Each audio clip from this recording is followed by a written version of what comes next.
ونعوذ بالله من شرور أنفسنا ومن سيئات أعمالنا من يهده الله فلا مضل له ومن يضلله فلا هادي له ونشهد أن لا إله إلا الله وحده لا شريك له ونشهد أن سيدنا ونبينا ومولانا محمدا عبده ورسوله أرسله بالحق بشيرا ونذيرا أما بعد فأعوذ بالله من الشيطان الرجيم بسم الله الرحمن الرحيم قد جاءكم من الله نور وكتاب مبين صدق الله المولانا العظيم وصدق رسوله النبي الأمين الكريم ونحن على ذلك لمن الشاهدين والشاكرين إن الله وملائكته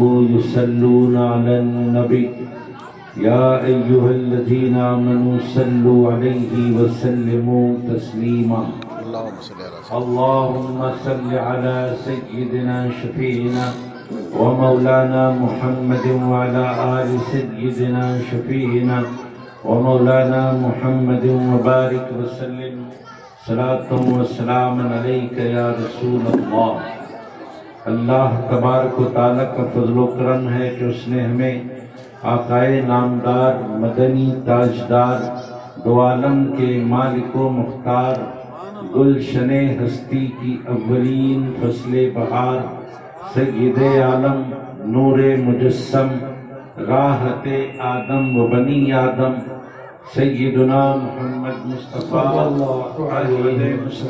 صلی اللہ علیہ وآلہ واصحابہ وسلم کی امت میں پیدا فرمایا۔ ہم اور آپ پہاڑی شریف کے دامن میں ذکر مصطفیٰ علیہ السلام کی مجلس سجائے بیٹھے ہیں۔ اللہ تبارک و تعالیٰ سے دعا ہے کہ پروردگار اس مجلس کو سجانے میں جتنے لوگوں نے دامے درمے سخنے قدمے حصہ لیا ہے سب کو جزائے خیر عطا فرما، آمین ثم آمین۔ جس آیت مبارکہ کی تلاوت کا شرف حاصل کیا گیا ہے اس کے متعلق چند باتیں آپ کے گوش گزار کرتے ہوئے رخصت ہو جاؤں گا۔ تفصیلی خطاب کا موقع نہیں ہے کیونکہ اراکین جلسہ سے ہماری بات ہو چکی ہے کہ مختصر خطاب ہوگا۔ انشاءاللہ تعالی آئندہ پھر کسی موقع پر زیادہ بیان کی سعادت حاصل کی جائے گی اور طویل وقت لیا جائے گا۔ آج ہم اختصار کے ساتھ چند باتیں رکھ کر رخصت ہو جاتے ہیں کیونکہ اور 2 جلسوں میں جانا ہے۔ ہمارے بعد نعت خوانی کا سلسلہ بھی انشاءاللہ تعالی رہے گا اور علماء کرام کی آمد ہوگی، ایک کے بعد دیگر علماء کرام کے خطابات سے آپ کو استفادہ کرنا ہے۔ ہم نے جس آیت مبارکہ کی تلاوت کی ہے وہ مشہور و معروف آیت کریمہ جو خطبہ حضرات اپنے مباحث کے آغاز پر کثرت سے پڑھا کرتے ہیں۔ بسم اللہ الرحمن الرحیم قد جاءکم من اللہ نور وکتاب مبین۔ ترجمہ ہے تحقیق آیا تمہاری طرف اللہ کے یہاں سے ایک نور اور ایک روشن کتاب۔ یہ 2 چیزیں اللہ کی جانب سے بندوں کی طرف آئی، حالانکہ اللہ کے لیے طرف بولنا مناسب نہیں ہے مگر سمجھانے کے لیے بولا جاتا ہے کہ اللہ کی طرف سے آیا، من جانب اللہ آیا، تو یہ سمجھانے کے لیے بولتے ہیں۔ حالانکہ اللہ رب العزت کی ذات کسی طرف میں مقید نہیں ہے، وہ مطلق ذات ہے، مقید نہیں ہے، وہ جسم و جسمانیت سے پاک ہے۔ پروردگار عالم کی ذات گرامی کھانے پینے سے پاک ہے، نیند اور اونگ سے پاک ہے، قید و قیود سے پاک ہے، حد اور حدود سے پاک ہے۔ سمجھانے کے لیے بولا جاتا ہے کہ اللہ کی طرف سے کی طرف ایک نور آیا اور ایک روشن کتاب آئی۔ آج لوگ اگر یہ سمجھتے ہیں کہ حضور کی آمد کا تذکرہ کیا ضروری ہے، تو اس آیت مبارکہ سے ہم کو پتہ چل گیا حضور کی آمد کا جواز ہمیں قرآن سے ملتا ہے۔ سرکار کی آمد کے تذکرے کا جواب قرآن کریم سے ملتا ہے، اور خود قرآن کریم میں حضور کی آمد کا تذکرہ ہے۔ فرمایا جا رہا ہے قد جاءکم، جاء کے معنی ہے آیا، کم کے معنی ہے تمہاری طرف آیا۔ کیا آیا؟ نور، نور آیا۔ وہ کتاب مبین، اور روشن کتاب آئی۔ اب مفسرین کرام فرماتے ہیں اللہ رب العزت نے اس آیت مبارکہ میں جو نور فرمایا، اس نور سے حضور اکرم کی ذات گرامی مراد ہے، اور کتاب مبین سے قرآن مجید مراد ہے۔ تو بندوں کی طرف اللہ کی طرف سے آیا تو کیا آیا؟ سرکار دو عالم کی ذات گرامی آئی، اور پھر قرآن مجید آیا۔ سرکار آئے اور قرآن آیا۔ حاضرین محترم، یہ دو چیزیں اس لیے آئی تاکہ دنیا کو پتہ چل جائے کہ قرآن کیا ہے اور صاحب قرآن کیا ہے۔ اب بتائیں گے تو کون بتائیں گے قرآن کے بارے میں؟ بتائیں گے تو کون بتائیں گے صاحب قرآن کے بارے میں؟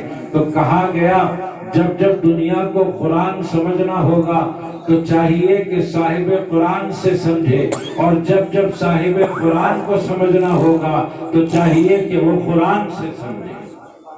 قرآن کیا ہے سرکار بتائیں گے، اور سرکار کیا ہے یہ قرآن بتائے گا۔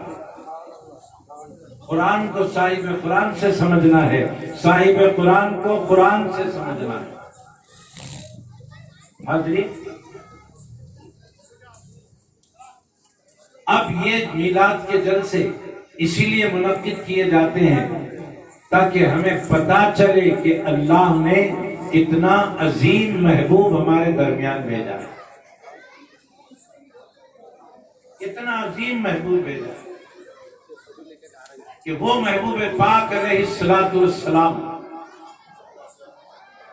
کہ سارے انبیاء اللہ کے یہاں سے دنیا میں آئے تو اللہ نے سب کو معجزے ساتھ میں دے کر بھیجا تھا، اور جب آخری نبی حبیب خدا صلی اللہ علیہ وآلہ وسلم کی آمد ہوئی تو یہاں معجزے سرکار صرف لے کر نہیں آئے بلکہ اللہ نے معجزے دے کر بھی بھیجا اور معجزہ بنا کر بھی بھیجا۔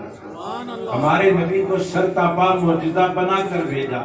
آپ کا دیکھنا معجزہ، آپ کا بولنا معجزہ، آپ کا چلنا معجزہ، آپ کا شادی بیاہ کرنا معجزہ، آپ کا تجارت کرنا معجزہ، آپ کی ہر ادا معجزہ، آپ کی ہر روش معجزہ۔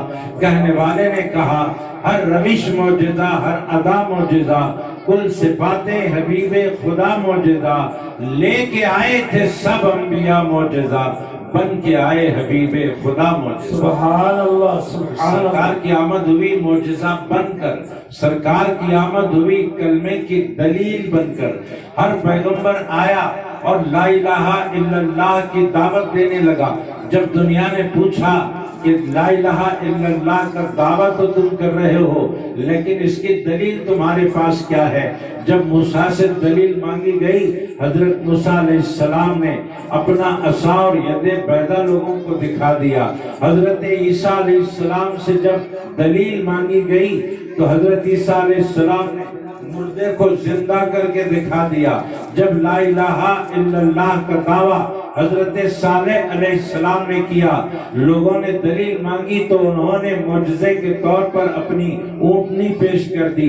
ایسے ہی جتنے پیغمبر حضرت داؤد علیہ السلام سے جب ان کے دعوے کی دلیل مانگی گئی لا الہ الا اللہ کی، حضرت داؤد علیہ السلام نے اپنے ہاتھ میں لوہے کو نرم کر کے بتا دیا۔ تو تمام پیغمبر جب دعویٰ کرتے ہیں لا الہ الا اللہ کا، اور وہاں جب دنیا دلیل مانگتی ہے تو تمام انبیاء اللہ کے یہاں سے لائے ہوئے معجزے بتا دیتے ہیں۔ اور جب ہمارے نبی علیہ الصلوۃ والسلام نے جب دعویٰ کیا لا الہ الا اللہ کا، دنیا نے دلیل مانگی، تو ہمارے نبی صلی اللہ علیہ وآلہ وسلم نے اپنے معجزات بھی دلیل کے طور پر پیش کیے اور خود اپنے آپ کو بھی دلیل کے طور پر پیش کر دیا۔ سبحان اللہ، سبحان اللہ، کہ یہ میرے معجزے بھی دلیل ہیں اور میں خود اللہ کی دلیل بن کر آیا۔ سبحان اللہ۔ آپ کا دیکھنا، چلنا، پھرنا، اٹھنا، بیٹھنا، تجارت کرنا، شادی بیاہ کرنا، یہ سب کا سب معجزہ ہے۔ نبی پاک صلی اللہ علیہ وآلہ وسلم کی ذات گرامی معجزہ ہی معجزہ ہے، سراپا معجزہ بن کر حبیب کبریا آئے۔ حاضرین محترم، ہمارے نبی صلی اللہ علیہ وآلہ وسلم کی اس دنیا میں تشریف آوری ہوئی تو جیسا کہ میں نے ابھی عرض کیا کہ قرآن کیا ہے سرکار بتائیں گے، اور سرکار نے قرآن کیا ہے بتا دیا۔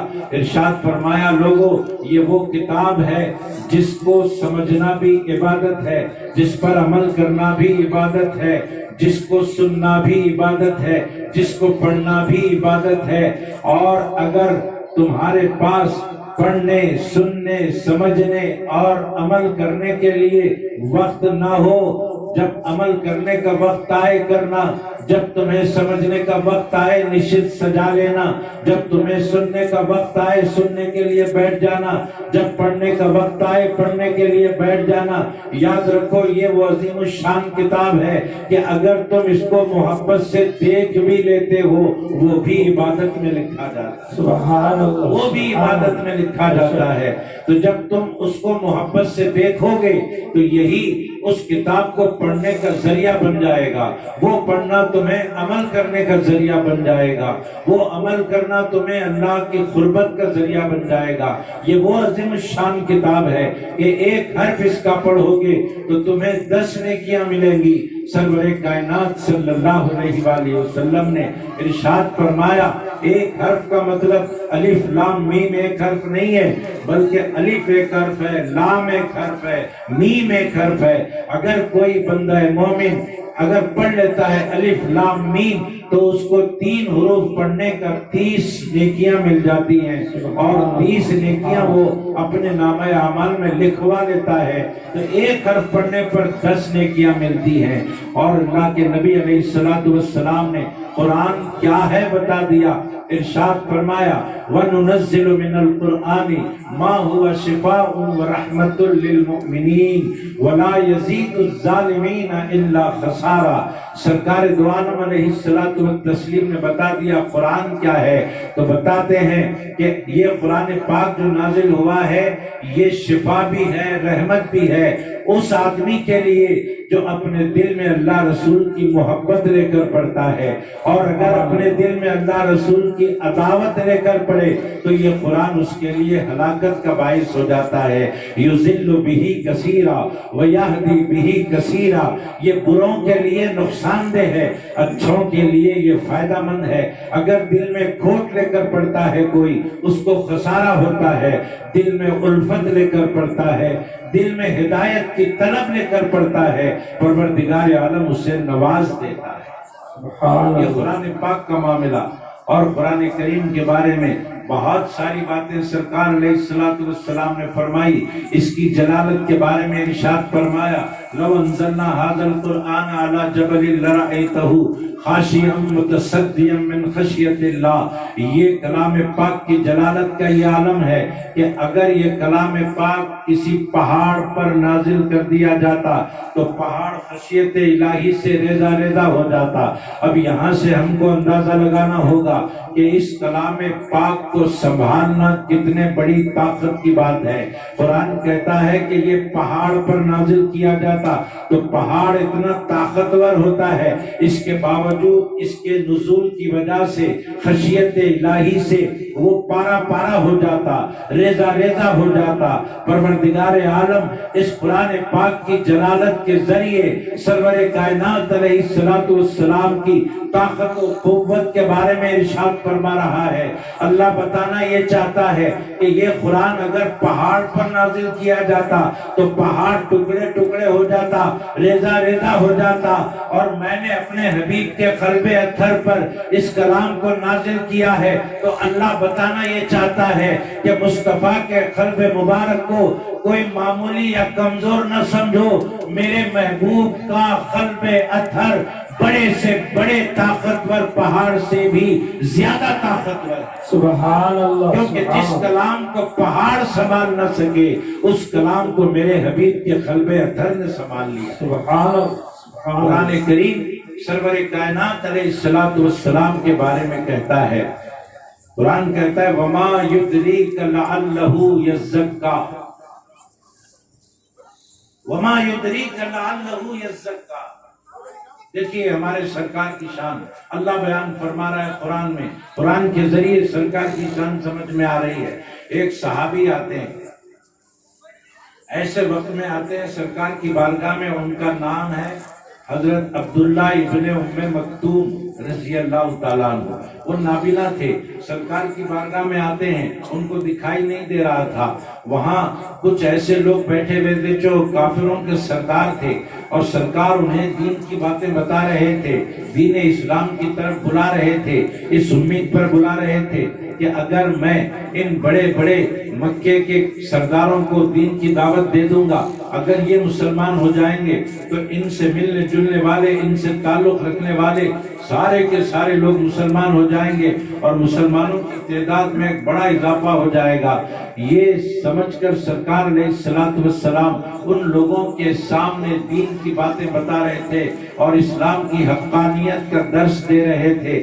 ایسے میں یہ نابینا صحابی آئے اور سرکار کے پاس بیٹھ گئے۔ انہیں پتہ نہ چلا کہ سرکار کس کام میں لگے ہیں، کتنی اہمیت والے کام میں لگے ہیں، یہ پتہ نہیں چلا، لہذا وہ سرکار کو متوجہ اپنی طرف کر رہے تھے اور بار بار متوجہ کر رہے تھے، بول رہے تھے یا رسول اللہ صلی اللہ علیہ وآلہ وسلم میری بات سنیے، یا رسول اللہ میں جو بول رہا ہوں وہ سنیے، یا رسول اللہ میری باتوں کی طرف توجہ دیجیے۔ اور سرکار علیہ السلام ایک اہم کام میں لگے ہوئے ہیں۔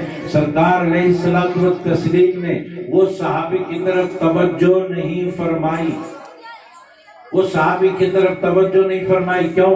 ارے یہ تو وہ مسلمان ہو چکے ہیں، یہ تو اسلام لا چکے ہیں، اب یہ لوگ جو اسلام نہیں لائے ہیں چلو ان کو اسلام بتائیں گے، یہ مسلمان ہو جائیں گے تو پھر مسلمانوں کی تعداد بڑھ جائے گی، پھر ان کے چاہنے والے سب مسلمان ہو جائیں گے، کیونکہ مکے کے بڑے بڑے سردار سامنے بیٹھے ہیں۔ سرکار نے اس صحابی کی طرف توجہ نہیں فرمائی۔ جب توجہ نہیں فرمائی تو اللہ تبارک و تعالیٰ نے اپنے حبیب علیہ السلام سے فرمایا کہ اے حبیب آپ اس صحابی کی طرف جو نابینا ہے توجہ فرمائیے۔ سبحان اللہ۔ اے حبیب صلی اللہ علیہ وآلہ وسلم آپ اس نابینا صحابی کی طرف توجہ فرمائیے۔ اب اللہ تبارک و تعالیٰ اس موقع پر حضور کی توجہ کی برکت بیان فرما رہا ہے، حضور کی توجہ کا اثر بیان فرما رہا ہے۔ سبحان اللہ۔ بھئی ماحول کچھ بھی بنے، بیک گراؤنڈ کچھ بھی ہو، شان نزول کچھ بھی اللہ تبارک و تعالیٰ بنائے، موقع محل کچھ بھی قدرت کی طرف سے بنے، ہمیں دیکھنا یہ ہے کہ ماحول بنا کر اللہ بولنا کیا چاہتا ہے، ماحول بنا کر اللہ بتانا کیا چاہتا ہے۔ یہ ماحول بنا کر اللہ تبارک و تعالیٰ عظمت مصطفیٰ دکھانا چاہتا ہے، مصطفیٰ کی توجہ کی برکت بتانا چاہتا ہے۔ اللہ رب العزت اپنے محبوب سے فرماتا ہے وَمَا يُدْرِيكَ لَعَلَّهُ يَزَّكَّىٰ، اے حبیب علیہ السلام آپ اس کی طرف توجہ فرمائیے۔ آپ کی توجہ فرمانے سے کیا ہوتا ہے معلوم؟ آپ جب کسی کی طرف توجہ فرماتے ہیں تو آپ کی توجہ سے وہ بندہ پاک ہو جاتا ہے۔ سبحان اللہ، سبحان اللہ۔ آپ کی توجہ سے جس پر آپ نے توجہ ڈالی ہے وہ بندہ پاک ہو جاتا ہے۔ لعلہ یزکا، وہ پاک ہو جائے، اس پر توجہ ڈالیے تو اب ہم عظمت مصطفیٰ قرآن سے سمجھنے لگے۔ اللہ تبارک و تعالیٰ نے حضور کی توجہ فرمانے کو پاکیزہ ہونا فرمایا آگے والے کا، تو اب ہم سمجھ گئے جو خدا حضور کی توجہ کو پاک کرنے والا بناتا ہے وہ خدا اپنے محبوب کی ذات کو خود کتنا پاک کیا سبحان اللہ سبحان اپنے اللہ حبیب سبحان کی اللہ ذات گرامی کو خود کتنا پاک کیا ہوگا جبکہ ان کی توجہ کرنے سے آگے والا پاک ہو جاتا ہے سرکار کی توجہ کا معاملہ ہے کوئی معمولی بات نہیں ہے امام انوار اللہ فاروقی فضیلت جنگ رحمت اللہ علیہ بانی جامع نظامیہ فرماتے ہیں کہ سرکار علیہ السلام کی توجہ کی برکت کیا ہوتی ہے یہ بات بتا کر اپنی گفتگو تمام کرتا ہوں ایک بار درود پاک کا نذرانہ پیش فرمائیں اللہم صلی علی سیدنا محمد وعلی آلہ واصحابہ وبارک وسلم صلاۃ و سلام علیک یا رسول اللہ حضرت امام اہل سنت امام انوار اللہ فاروقی رحمت اللہ علیہ فرماتے ہیں کہ دیکھو حدیث شریف میں آیا الصلاۃ معراج المؤمنین نماز مومنوں کی معراج ہے تو یہ نماز مومنوں کی معراج کب بنتی ہے کیسے بنتی ہے سنو نماز مومنوں کی معراج کب بنتی ہے کیسے بنتی ہے سنو جب مومن اپنی نماز میں قیام کر لیتا ہے رکوع کر لیتا ہے سجود کر لیتا ہے اور جب قاعدے میں بیٹھ کر التحیات پڑھتا ہے تو التحیات میں پڑھتا ہے السلام علیکہ ایھا النبی پڑھتا ہے مومن نماز میں السلام علیکہ ایھا النبی تو مومن السلام علیکہ ایھا النبی پڑھنے والا یہ سمجھ کر پڑھے کہ میں سرکار کی بارگاہ میں سلام پیش کر رہا ہوں سبحان اللہ میں سرکار کی بارگاہ میں سلام پیش کر رہا ہوں سرکار میرا سلام سن رہے ہیں اس نیت کے ساتھ اس ارادے کے ساتھ سرکار کی بارگاہ میں سلام پیش کرے بانی جامع نظامیہ فرماتے ہیں سرکار دو عالم علیہ السلام کی بارگاہ میں جب نمازی سلام پیش کرتا ہے تو بانی جامعہ فرماتے ہیں سرکار علیہ السلام اس سلام کرنے والے کا جواب دینے کے لیے متوجہ ہوتے ہیں جب سرکار اس امتی کی طرف توجہ فرماتے ہیں اس توجہ کی برکت سے نمازی کی نماز معراج والی نماز بن سبحان جاتی ہے اللہ سبحان اللہ اس نمازی کی نماز معراج والی نماز بن جاتی ہے اگر سرکار کی توجہ نہ ہو تو پھر نماز مومن کی معراج نہیں بن سکتی ان کی توجہ کی برکت سے نماز معراج والی نماز بن رہی ہے حاضرین کرام آج کل کچھ لوگ ایسے نکل گئے ہیں جو بولتے ہیں نماز میں حضور کا خیال نہیں آنا چاہیے نماز میں اللہ ہی کا خیال رہنا چاہیے ہم بتاتے ہیں بتاؤ آج تک کسی نے ایسی نماز پڑھی ہو جو رسول کو ہٹا کر خدا کا خیال کر سکے نبی کو ہٹا کر خدا کا خیال آج تک کسی نے کیا ہے تو بتاؤ ہرگز نہیں ہوتا ہرگز ایسا نہیں ہوتا کہ نبی کو ہٹا کر خدا کا خیال کیا جا سکے نبی کو ہٹا کر خدا کی طرف توجہ کی ہی نہیں جا سکتی کیونکہ اللہ رب العزت نے یہ نہیں فرمایا کہ میری صورت ہے میری شکل ہے وہ تو شکل سے صورت سے پاک ہے تو پھر اس کا خیال کرنا تو کیسا کرنا رسول کا خیال دراصل خدا کا خیال ہوتا ہے اس لیے رسول پاک کے خیال میں ہم زندگی گزارتے ہیں اللہ سے دعا ہے جو کچھ کہا گیا سنا گیا اس پر ہم سب کو عمل کی توفیق عطا فرما آمین اللہ تعالی رضی خلقہ ونور عرشہ سیدنا محمد وآلہ واصحابہ اجمعین والحمد للہ رب العالمین مولانا حسان فاروقی صاحب تشریف لا چکے ہیں آپ حضرات آرام